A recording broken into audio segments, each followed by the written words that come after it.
हाय, मैं हूं गौरी और आज के एपिसोड का एकदम पावर पैक्ड लाइनअप है। We are going to talk about 3 stories. एक एयरलाइन जो कि 7 सालों से लॉस में थी, आज फाइनली प्रॉफिट में कैसे आ गई और क्या ये अपनी प्रॉफिटेबिलिटी अब मेंटेन कर पाएगी। मिडिल क्लास इंडिया एफडी से निकलकर अब म्यूचुअल फंड्स की ओर जा रहा है। क्या ये शॉर्ट टर्म हाइप है या फिर लॉन्ग टर्म स्ट्रक्चरल चेंज है? और एक आईपीओ जो कि कंस्ट्रक्शन जैसे बोरिंग स्पेस को टेक से डिस्टर्ब कर रहा है, क्या इस पे बेट लगाना चाहिए? We will see all that in this video. Let's dive right in.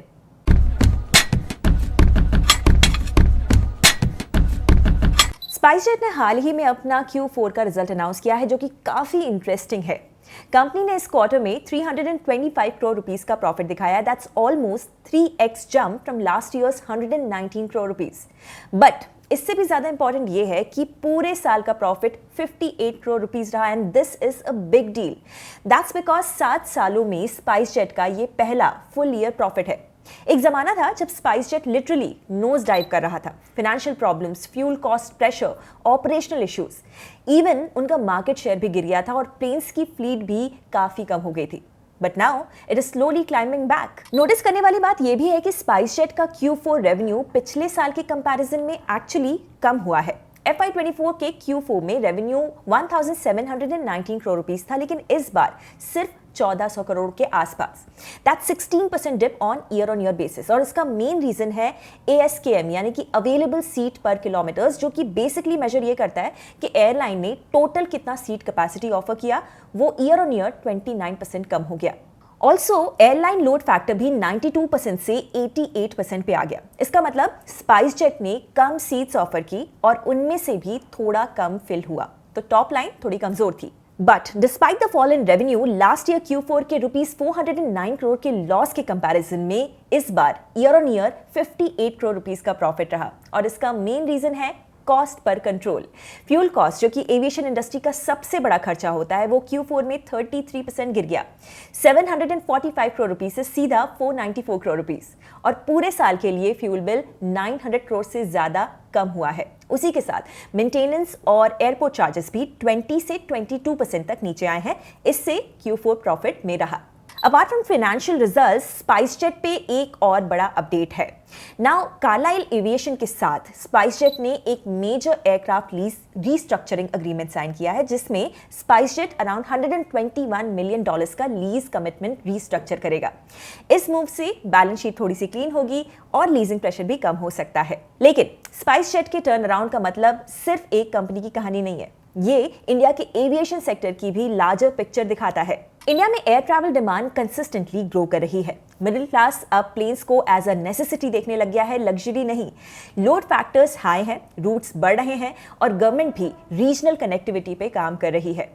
और एक ब्रॉडर एंगल ये भी है कि इंडिया का एविएशन सेक्टर धीरे धीरे ही सही बट एक वर्चुअल डुओपोली की तरफ बढ़ रहा है, जहां पर इंडिगो और एयर इंडिया डोमिनेट कर रहे हैं।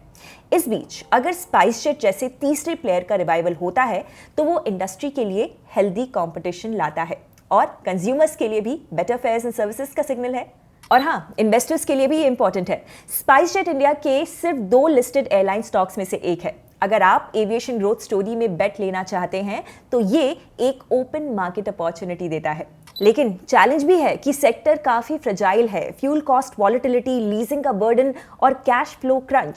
स्पाइसजेट ने एक सॉलिड क्वार्टर दिया है और 7 इयर्स में first time full year profit भी किया है। बट एक अच्छा क्वार्टर और year doesn't guarantee long term stability. अब सबकी नजर इस बात पे रहेगी, क्या ये कमबैक स्पाइसजेट का सस्टेनेबल है या फिर नहीं। Time will tell. Our second story is about the changing trend in savings and investing.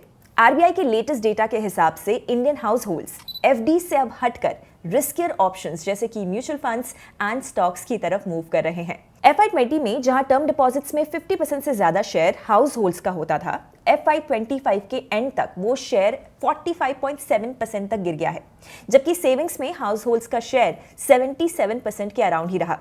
इसमें इंटरेस्ट रेट्स का बहुत ही इंपॉर्टेंट रोल है। पिछले कुछ सालों में आरबीआई ने रेपो रेट्स ऊपर एज वेल एज नीचे भी किए हैं।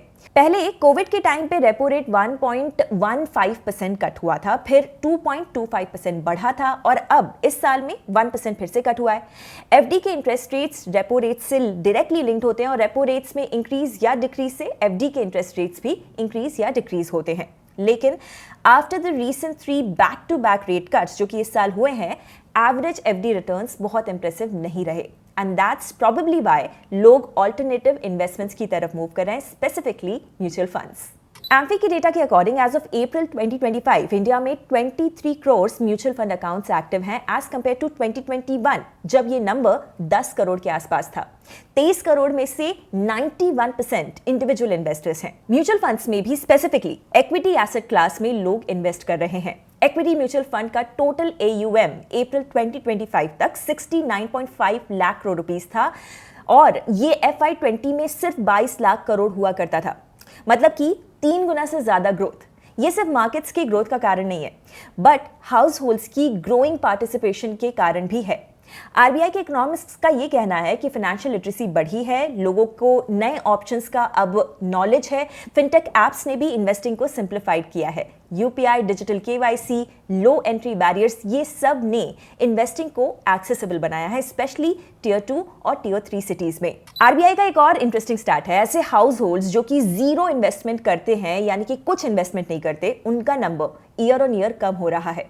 पैंडेमिक ईयर के अलावा हर साल इन्वेस्टमेंट करने वाले हाउस होल्ड्स का नंबर बढ़ रहा है। अब इसका एक ब्रॉडर इंप्लीकेशन भी है। जब लोग अपना पैसा प्रोडक्टिव फाइनेंशियल एसेट्स में डालते हैं, जैसे कि म्यूचुअल फंड्स, स्टॉक्स, तब इकोनॉमी में लिक्विडिटी भी बढ़ती है, कंपनीज को कैपिटल मिलता है और ग्रोथ एक्सेलरेट होती है। लेकिन हाँ, इसका मतलब ये भी है कि अब लोग रिस्क ले रहे हैं। मार्केट्स कभी भी ऊपर नीचे हो सकते हैं, इसलिए डिसिप्लिन और लॉन्ग टर्म व्यू रखना बहुत ही ज्यादा इंपॉर्टेंट हो गया है। एफडीज अब भी कुछ लोगों के लिए सूटेबल ऑप्शन हो सकता है, स्पेशली रिटायरीज या कंजर्वेटिव इन्वेस्टर्स के लिए, but for the rest India clearly is moving from FD में पैसे डाल दो to let's make money work harder for अस।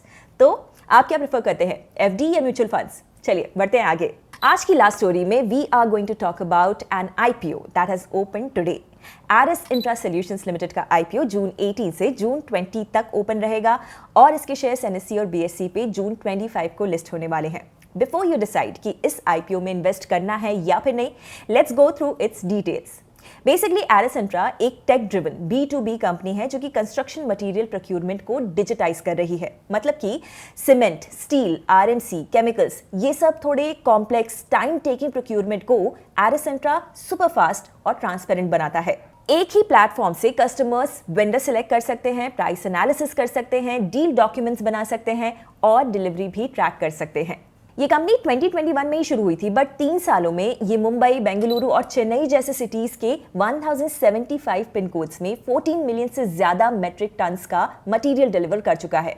आज के टाइम पे एरिस इंफ्रा के पास 2659 रजिस्टर्ड कस्टमर्स हैं, जिनमें से 78% रिपीट कस्टमर्स हैं। That's massive trust in a B2B segment जहां पर यूजुअली डील्स स्लो होती हैं। परफॉर्मेंस वाइज FY22 में रेवेन्यू था 452 करोड़ रुपीस, जो कि FY24 में हो गया 696 crore rupees and 9 months FY25 में ऑलरेडी 546 करोड़ रुपीस क्रॉस कर चुका है। नेट प्रॉफिट पे FY24 में 17 करोड़ का नेट लॉस था, बट 9 मंथ्स FY25 में 6.5 करोड़ रुपीस का प्रॉफिट पोस्ट किया और एबिटा अराउंड 39 करोड़ रुपीस है। ये आईपीओ 499 करोड़ रुपीस का प्योरली फ्रेश इशू है। प्राइस बैंड 210 से 222 पर शेयर है with minimum lot size of 67 shares. Company almost 500 crore के फंड्स में से 204 करोड़ का बोरोइंग्स रीपे करेगी, 177 करोड़ से वर्किंग कैपिटल फंड करेगी और 48 करोड़ अपनी सब्सिडरी बिल्ड मैक्स इंफ्रा में इन्वेस्ट करेगी। बाकी फंड्स जनरल कॉर्पोरेट नीड्स के लिए यूज होंगे। तो एरिस इंफ्रा को अटेंशन वर्दी क्या बनाता है? सबसे पहला टाइमिंग। इंफ्रास्ट्रक्चर और रियल स्टेट सेक्टर दोनों ग्रो कर रहे हैं इंडिया में, पर इस 275 से 295 बिलियन के B2B मार्केट में डिजिटल अडॉप्शन अभी सिर्फ 2 से 3% है। एरिस इंफ्रा उस गैप को फिल कर रहा है। दूसरा, tech edge. Company AI, ML और डेटा एनालिटिक्स का यूज कर रही है फास्ट प्रोक्यूरमेंट और रियल टाइम डिलीवरी के लिए। इन्होंने 9 मंथ्स FY25 में ही 1.2 लाख से ज्यादा डॉक्यूमेंट्स डिजिटाइज किए। तीसरा, नेटवर्क इफेक्ट, कंपनी के प्लेटफॉर्म पे जितने ज्यादा वेंडर्स ऐड होते जाएंगे उतने ही सस्ते और डाइवर्स ऑप्शंस कस्टमर्स के पास होंगे, और जितना ज्यादा कस्टमर्स जुड़ेंगे वेंडर्स के लिए भी प्लेटफॉर्म उतना वैल्यूएबल बनेगा। It is a classical flywheel, और अभी तक 1700 से ज़्यादा वेंडर्स और 2600 से ज़्यादा कस्टमर्स ऑन बोर्ड हो चुके हैं। कस्टमर रिटेंशन रेट भी 78% है, मतलब वंस ऑन बोर्डेड लोग बार बार एरिस इंफ्रा के थ्रू ही काम करना चाहते हैं। चौथा, expanding third party manufacturing. Aris Infra खुद मटेरियल्स नहीं बनाने लगा है, बट उनका टाई अप है थर्ड पार्टी मैन्युफैक्चरर्स के साथ। FY23 में इनका थर्ड पार्टी मैन्युफैक्चरिंग का रेवेन्यू सिर्फ 18 करोड़ था, जो कि 9 मंथ्स FY25 में हो गया 190 करोड़ से ज्यादा। ये मॉडल उनको ज्यादा कंट्रोल और ज्यादा प्रॉफिट मार्जिन देता है विदाउट हैवी केपेक्स। बट इस कंपनी से जुड़े कुछ रिस्क भी हैं, जैसे कि जियोग्राफिक डिपेंडेंस। कंपनी का मेजर रेवेन्यू 3 स्टेट से आता है, महाराष्ट्र, कर्नाटका और तमिलनाडु। तो इन स्टेट्स में कोई भी डिसरप्शन होता है तो उसका असर कंपनी के रेवेन्यू पर हो सकता है। कस्टमर कॉन्सेंट्रेशन भी एक प्रॉब्लम वाली बात है। टॉप 5 कस्टमर्स से ही 42% रेवेन्यू आता है इस कंपनी का, बट इनके साथ कंपनी कोई लॉन्ग टर्म कॉन्ट्रैक्ट भी नहीं रख रही है, so this client concentration is a risk as well. Losses, FY22, 23, 24 तीनों साल कंपनी लॉस में थी। सिर्फ 9 मंथ्स FY25 में 6.5 करोड़ रुपीस का प्रॉफिट पोस्ट किया है, तो प्रॉफिटेबिलिटी का प्रूफ कंसिस्टेंट नहीं है। और हाँ, कंपनी काफ़ी यंग है, सिर्फ 2021 में ही बनी थी, सो पास्ट परफॉर्मेंस डेटा लिमिटेड है। ऑल्सो सिस्टम्स, टीम्स, प्रोसेसेस सब कुछ इवॉल्व हो रहा है। एग्जीक्यूशन रिस्क हमेशा रहेगा, स्पेशली जब स्केल फास्ट बढ़ रहा हो। सो टेल मी, आप एरिस इंफ्रा IPO में अप्लाई करेंगे या फिर नहीं? तो आज की 3 हेडलाइंस ने क्लियर मैसेज दिया। इंडियन इकोनॉमी चेंज हो रही है, चाहे वो एक स्ट्रगलिंग एयरलाइन का कमबैक हो, या फिर मिडिल क्लास इन्वेस्टर्स का रिस्क लेना, या एक स्टार्टअप जो कि इंफ्रा के ट्रेडिशनल बिजनेस को डिजिटल बना रहा है। आप कौन सी स्टोरी को क्लोजली ट्रैक कर रहे हैं? Let us know in the comments. See you in the next video. Investment in securities market are subject to market risks. Read all the related documents carefully before investing.